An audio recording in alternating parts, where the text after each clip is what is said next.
Hello, everyone. This is Christine Harris.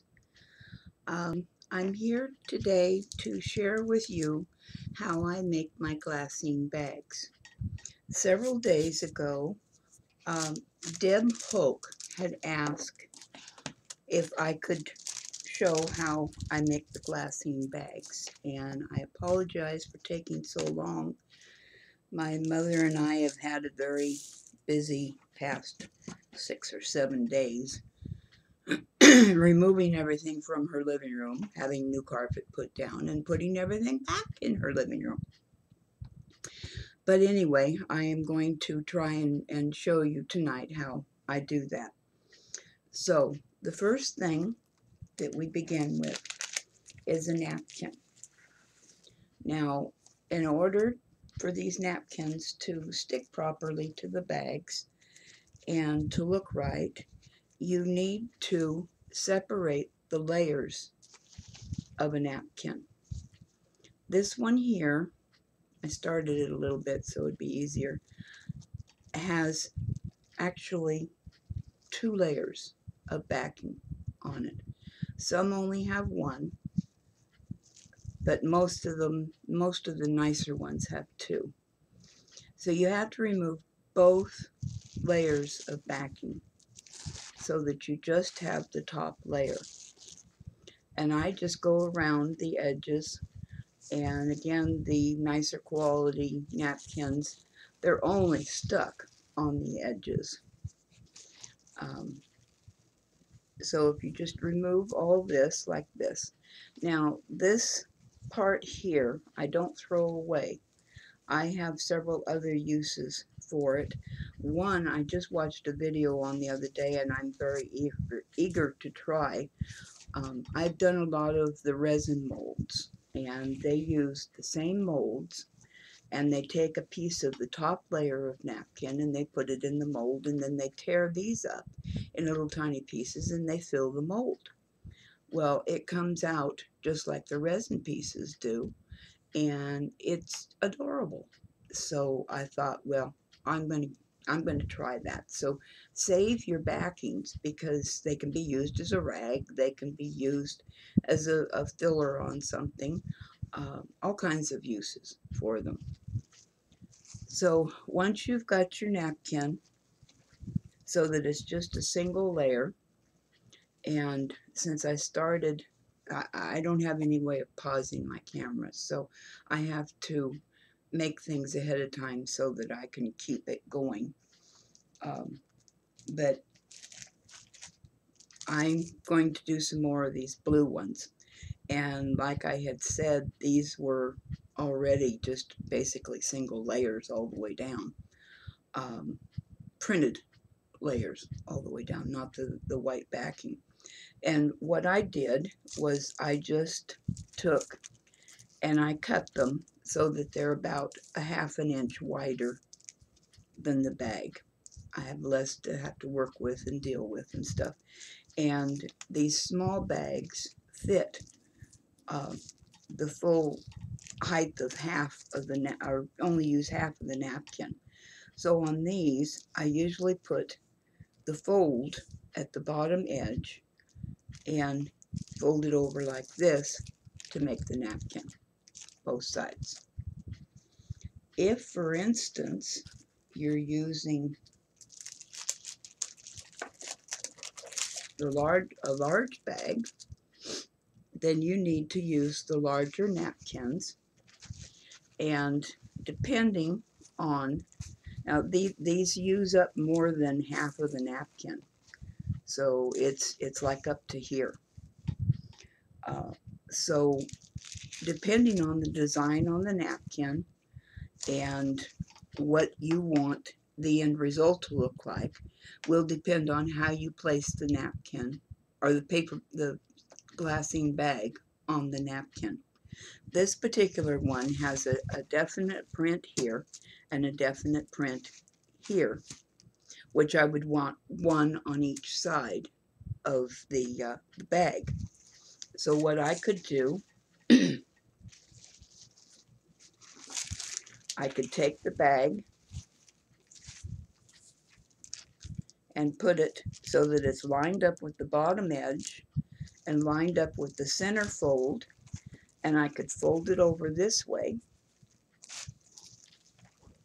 and I have the same print on each side of the bag with nothing, one napkin not showing through, one side of the napkin not showing through the other side of the napkin.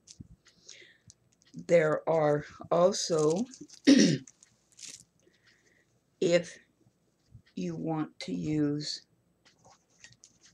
say, this size of a napkin,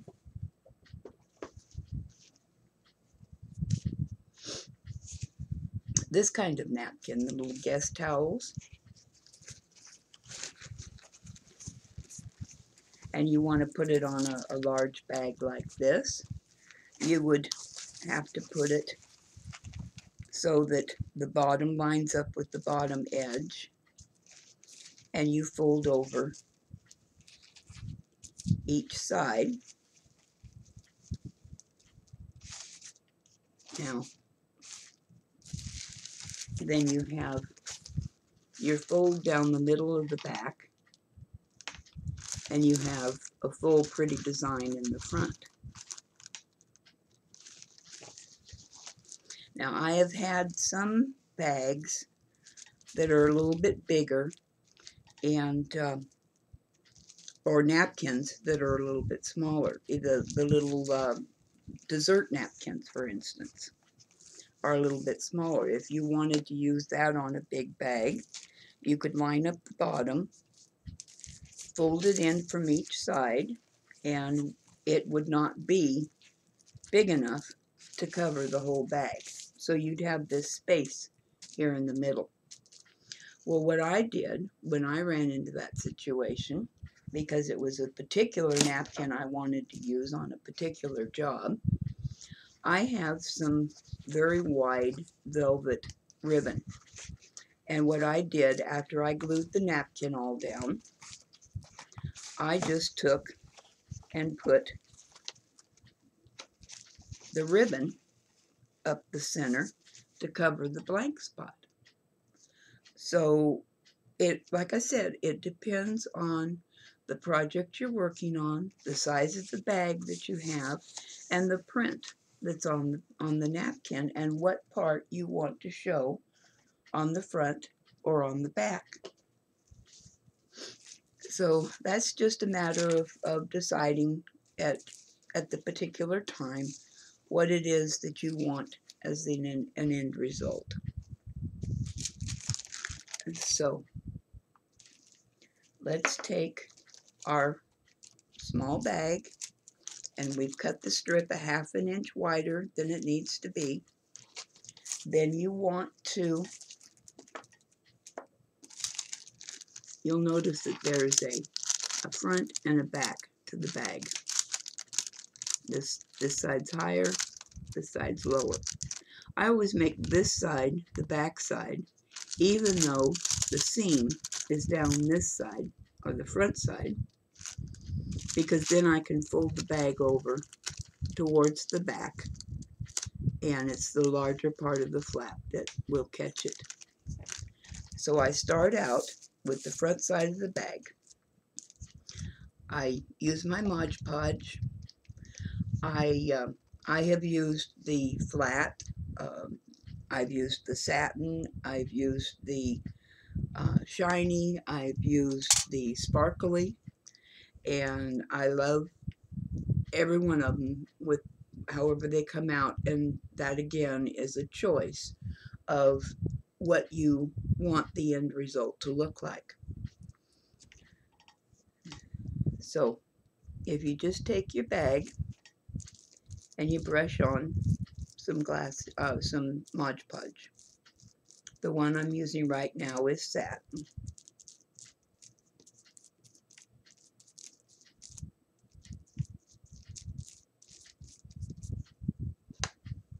And then you take your napkin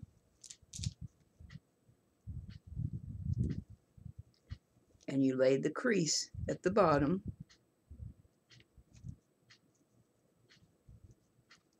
and put it down. I don't worry too much about a few little bubbles in it. Most of the time they dry fairly flat. You know, you don't have any bubbles in it once it dries. So I kind of do things the old-fashioned way. I will just set this aside and let it dry on its own. I don't use a hair dryer or a heat gun or anything like that to dry them quick. I do up a half a dozen of them and set them each aside on a piece of wax paper and let them dry and go off and do something else, either another craft or clean a room in the house or whatever. So once side one is dry, then you have to do side two. So that also is just a quick matter of putting the Mod Podge on side two. Oh, I forgot.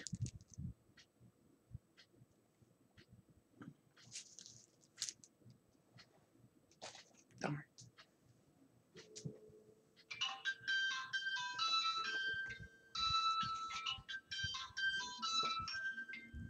Reuben, this is for you.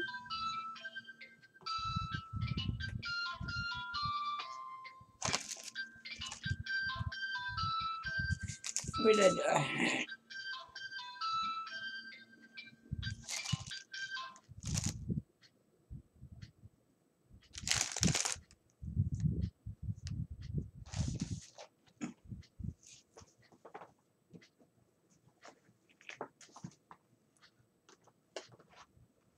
there it is, finally. Okay, I take an old piece of cardboard. This happened to be the side of a Kleenex box. And I cut it the size of my bags. And I stick it inside the bag, just a small amount, so that I don't get the Mod Podge on the front top lip. So then I just put the Mod Podge on.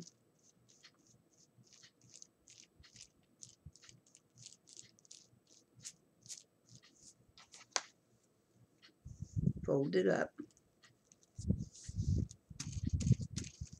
And again, set it aside to dry. Now once you get to this point, there's no glue on the napkin that is on top. So you can just fold your napkin down a little bit. Don't press it down tight. Take out your piece of cardboard and you're ready to go on to the next step or the next bag. Let me set this over here to dry. And just 1 second, please. Reuben, Tim called. I'm videotaping. Okay, so then after both sides have dried, Tim called. I'm videotaping. Oh. Here, grab the phone over here and call him back. How long ago did he call? Just a couple minutes ago. It's over there. Okay, so then we're at this step. And we've got this 1/4 inch over here and this 1/4 inch over here of napkin that we don't want. So I just cut it off as close to the bag as I can, but you need to be careful not to go in too far and cut the bag.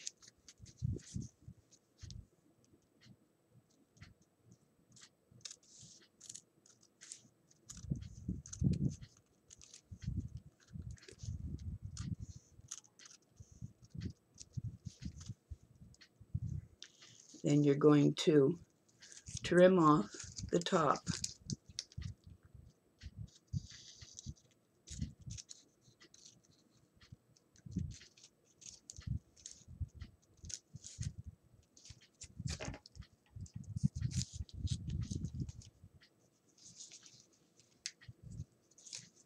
On both sides.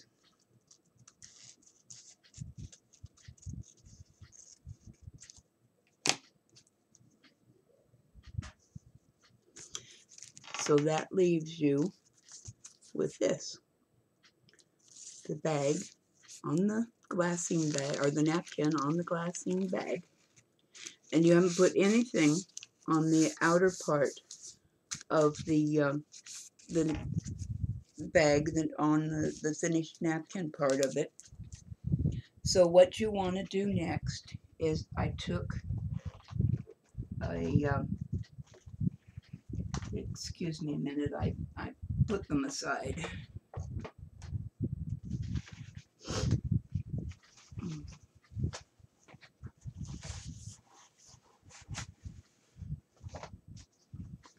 Just need to find a small picture.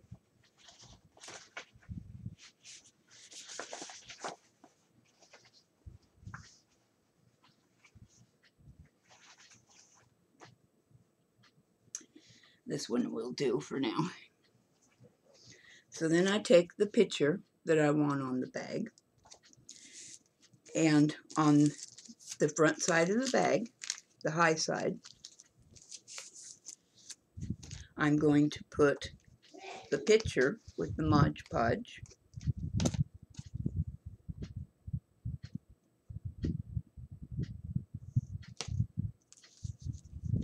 By simply covering the back with the Mod Podge.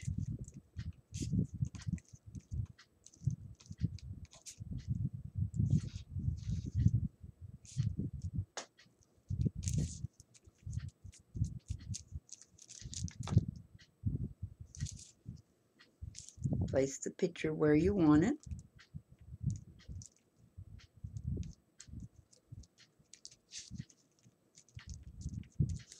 And then you're going to use the Mod Podge to put over the entire outside of that side of the bag. Does that make any sense? So we're going to take the side we just put the picture on, take more Mod Podge,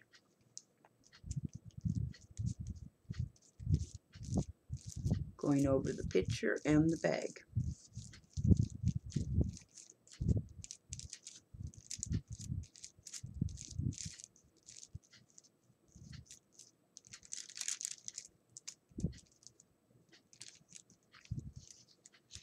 So that you have the end result like that.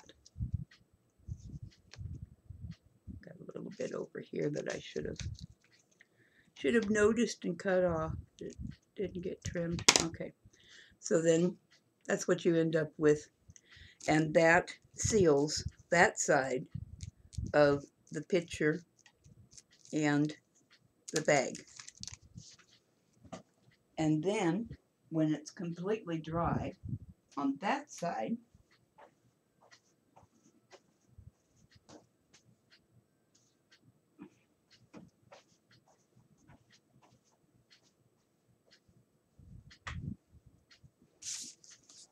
then you're going to take and do the back side.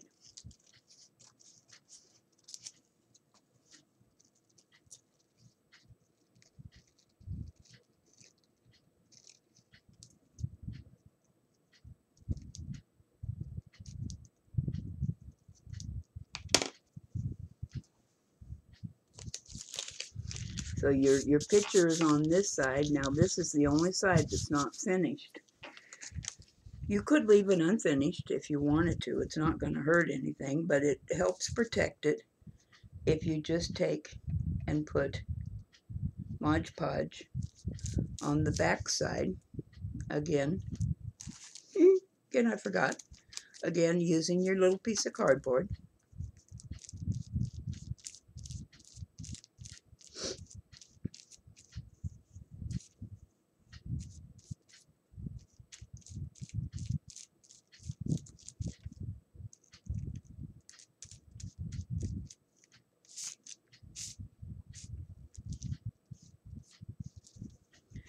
And you're done. So when the back side dries, then there are no more steps that have to be done on it. But what you can take and do at that point is decorate it any way that you want.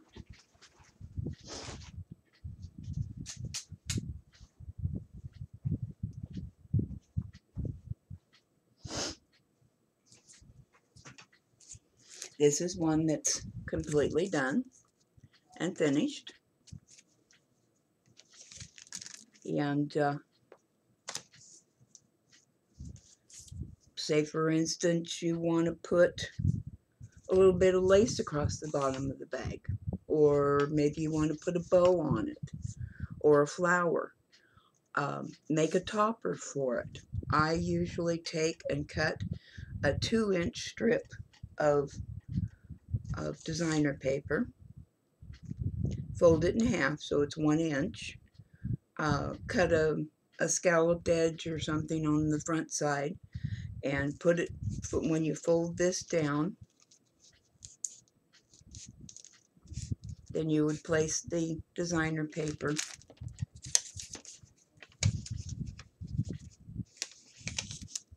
over the top, and you can either staple it or you can glue it. A lot of people don't want to lose the bag, so I usually staple them because it's easy to take out 1 or 2 little staples. Whereas if you glue them, um, you usually end up tearing the bag, and it's not salvageable. So that is how I make my glassine bags. Um, I hope, Deb, I hope you have fun giving it a try. And like I said, it's just how you do it is just purely decided by the paper and your wants and desires. So have fun, and we'll see you again soon.